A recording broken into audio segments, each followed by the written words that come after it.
got a GPU! But what did it cost? Everything. It's a story that's all too common, which is why instead of buying a fancy new Intel 12th gen processor, you're watching this video, where we're gonna figure out the absolute best way to save a buck on your CPU. You see, there's a lot of secondhand chips out there that might look like a great deal, like this $20 overclockable Xeon. But as we've seen, there can be hidden costs that are driving the prices so low. I think the answer is gonna surprise you. But what won't surprise you is our sponsor, Corsair. Their new H150i Elite LCD is a premium all-in-one CPU cooler that combines powerful low-noise cooling with vibrant RGB lighting and a personalized LCD display that you can put custom graphics on to accent your system's aesthetics and to track real-time performance at a glance.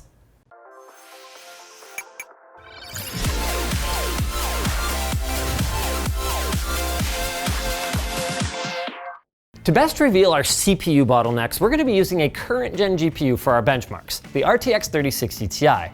And we used the Corsair Xeneon monitor for all of our testing since A, it's gorgeous, and B, while most of our benchmarks are going to be at 1080p to really separate the wheat from the chaff, we think 1440p gaming is really the modern sweet spot, and at the end, we're going to want to game on this setup to see if our best value combo can keep up with 1440p high refresh rate gaming. At just $23.45, the Xeon W3670 gives you a lot of CPU per dollar and looked like the obvious choice, at least on paper. I mean, sure, it was back in 2010, but in its prime, this thing was a $600 top-of-the-line beast with 6 cores and a turbo frequency of 3.5 gigahertz. At least until you overclock it. That's right, Intel hadn't quite locked down Xeon overclocking yet, and we were able to take this little guy up to 4 gigahertz on all cores, yielding a Cinebench R23 score of over 5,000 points. That's respectable even by modern standards. And we got performance in everything else that ranged from terrible to worse. In games, it, spoiler alert, managed less than half the FPS of the other CPUs we tested, and making matters worse, getting it to play nice with Windows 10 was a bit of a pain in the butt. Hello, legacy mode. Running Windows 7 is an easy enough workaround, but know that Microsoft no longer supports the OS, and you're gonna lose out on some small games you've probably never heard of, like Forza Horizon 5 and Halo Infinite. Ouch. Oh, and we also ran into this cool little bug where sleep doesn't work and the system needs a full reboot every time. Your mileage may vary. So you're dealing with significant quality of life issues on a CPU that gets a quarter of its speed from a ratchet static voltage overclock on a 10-year-old motherboard. Not something that I can straight-faced recommend, and it gets worse. But first, let's take a look at our second contender. The Intel Core i5-2500K is a 4-core beauty from 2011 that you can pick up for about 50 bucks these days. Getting it to work with Windows 10 was much easier than the Xeon, but while the i5 is noticeably quicker than the Xeon, that doesn't prevent you from feeling its age. Normal tasks feel a bit sluggish compared to a modern platform, though in fairness, we were able to remedy that a fair bit with a moderate overclock. This is our second CPU now that topped out at 4 GHz all-core, netting us a 10% improvement in single-threaded workloads and 20% in multi-threaded workloads, where, frankly, it needs all the help it can get. With a Cinebench R23 score of 2992, our second-gen core was by far the slowest CPU we tested in multi-threaded loads, due in part to the 2500K's lack of simultaneous multi-threading. For gaming, it was more of a mixed bag though. In Shadow of the Tomb Raider and CSGO, performance was excellent, and it even ended up beating some much newer CPUs. But in Forza Horizon 4 and F1 2021, the results were brutal. If you plan on playing mainly older games, the 2500K might be fine then, but every time you boot up a new game, you are rolling the dice. And the inconsistent performance isn't even the biggest problem. Buying all the old supporting components is. For both the 2500K and the Xeon, you can expect to pay around $60 for a motherboard, including shipping, plus another $45 for DDR3 RAM, both of which are well past their best before date. And get this, while we were configuring the overclock for our 2500K, our first motherboard straight up died, completely destroying any chance of that setup being price competitive with newer hardware. The thing is though, even if that hadn't happened, These 10-year-old motherboards and 16 gigs of DDR3 RAM are coming in at only about $5 less expensive than a modern B450 board and DDR4 RAM, both of which could be carried forward to a future upgrade to a modern processor. So why are these old components so expensive? Allow me to introduce the bathtub curve. This is a simple visual that shows the odds of a device failing over its lifetime. Off of the production line, you'll usually get a bunch of failures right away, usually due to manufacturing defects. These are going to be either caught in QC or burn-in, or they're going to fail quickly out in the field, hopefully covered by warranty. After that, the chances of a device failing, at least a well-designed one, get pretty low for a long period of time. Then, towards the end of their expected life, the components start to wear down and failures begin to increase again. For motherboards, anecdotally at least, this seems to happen around the 6-year mark. So as more and more motherboards begin to fail, you eventually wind up in a dumb situation like X99 motherboards from 2014 that'll go for as much as $300. Which raises the question, why are people willing to pay so much for these things? Well, here's the thing. CPUs tend to have much lower failure rates compared to motherboards. So you end up with this surplus of working CPUs compared to a dwindling number of compatible working motherboards that exist to put them in. The surplus drives down the cost of the older CPUs, but it's deceptive because maybe your CPU is only $20, but you're going to spend a fortune actually getting the thing running. The bottom line then is that it is hard to justify investing in old hardware when you're confronted with both these problems and the complete lack of any upgrade path. The only old hardware you should really be investing in is the old hardware we printed on t-shirts from lttstore.com. Nothing illustrates this point better than our next processor, the legendary Intel Core i7 4770K. I was honestly shocked when I realized that this CPU is now 8 years old, because it sure doesn't feel like it in Windows.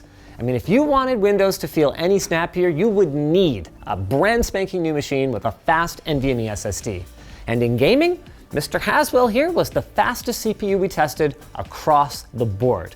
So if you're currently rocking one of these in your system, you can safely upgrade to an RTX 3060 Ti and sleep soundly knowing that there is no reason to upgrade until your motherboard gives up the ghost. What you shouldn't do though is go out and buy a 4770K for a whole new computer, because all in, the 4770K was the most expensive CPU we tested. The good news though is that although we were able to overclock it to 4.4 GHz all-core, our gaming performance barely increased. That tells us that the 4770K is performant enough to keep up with our 3060 Ti right out of the box. And I say this is a good thing because it means that you don't have to be super concerned about getting a K-series SKU. A regular i7 4770 or i5 4550 is going to be more than fine. And if you're lucky, you might be able to find one of those for cheap in an old pre-build. These are the kinds of deals that you don't find by going on eBay though, so keep your eye on your local Craigslist or Facebook Marketplace for an old Dell or ThinkStation desktop that's just a GPU away from gaming greatness. At $110 for a 4770K standalone though, I think it's a bad buy. This is also why the 4770K is the last Intel CPU on our list, because you can buy a 6700K or an i5 8400, but it's very hard to justify a semi-modern Intel CPU because they cost the same, if not more, than a Ryzen 3 3300X or an i5 10400, which you can buy brand new today, both of which are going to have similar performance without the hassle of screwing around with a used motherboard that has no meaningful upgrade path. If you're feeling lucky, you could get an 8700K and a motherboard with bent pins. But in general, the price of an Intel motherboard, especially one that can overclock, makes it really hard for their old platforms to compete with AMD, which means the smarter play is to pick up an affordable B450 board that can run any AMD CPU from Ryzen 1000 all the way up to Ryzen 5000, assuming you've got the right BIOS on it. On that note, let's talk about the AMD Ryzen 5 1500X. You can get one of these for around $85. And although historically that isn't a game-changing deal, like back when the 2600AF was a thing, performance across the board is acceptable, which really drives home how much of a lead Intel squandered in the last few years. The 1500X ends up losing to the 4770K across the board, despite being 5 years newer. But it benefits from an extremely low total cost of entry. $190 gets you the core bits. And since you're getting a B450 board, when you have a bit more cash, you can upgrade to something that will absolutely slay. And this is the main reason that I'd recommend the 1500X over the Core i5-6400. Their price and performance are comparable, but Intel has 50% fewer cores and no meaningful upgrade path. Oh, one thing to note though is that if you are buying a new B450 board off the shelf, see if you can find one that does not have the Ryzen 5000 desktop ready badge on the front. Due to limited storage on the BIOS chip, you can't actually have support for both 1000 and 5000 series CPUs at the same time. So you might need to use a CPU-free flashback feature or go to your local computer shop and have them install a special BIOS so you can get first-gen Ryzen support. One interesting part of our tests is that it demonstrates even more clearly than our recent video how more gigahertz does not equal more performance. When overclocked, the Ryzen 5 1500X, Xeon W3670, and i7-2500K are all switching at 4 GHz, but the results are dramatically different. Due to IPC or instructions per clock improvements, the more modern Ryzen is able to do a lot more with its 4 billion switches than the older Intels, something that is very important to keep in mind when you're shopping for older CPUs that on paper might look really fast. Our final processor for today is a budget build classic, the AMD Ryzen 5 2600 and 2600X. They're both selling for about $120, making them very compelling. Performance and price-wise, they land right between the 1500X and the 4770K, but without the expensive motherboard woes of the Core i7. If you plan on doing any multi-threaded work, the 2600 absolutely destroys anything else that we looked at for bang for the buck. Now let's kick things up a notch and see how our best value setup here handles 1440 gaming on our Corsair Xeneon monitor. My poor team waiting for me to load this map. Let's see, am I gonna end up with a team of people that know how to stay together so that, you know, we can live? Is there a pair of headphones nearby? Monitor looks great, so that's cool. I want this overshield though. Okay, other than very occasional hitches that we've seen, it's pretty good. Like, what are we looking at? 100 FPS average, 99% lows that are 65. Like, not bad. Like, absolutely no excuse for not winning on this thing. No! No! Oh, damn. No! Can you still game on first-gen Ryzen? The answer is yes, as long as your teammates will wait for you to load the map. So what's our final verdict? I think it's pretty easy to say that if you're going used, go for the Ryzen 5 1500X, or if you've got a few more dollars to spend, any second-gen Ryzen at or around $100. It won't give you the best performance per dollar, but you will definitely save money in the long run with DDR4 memory and a motherboard that you can carry forward to a more powerful setup once your NFT investment pays off. If you guys are looking for another video to watch, why don't you go check out why CPU gigahertz doesn't matter. It's a good little rundown on why these performance differences were so wide.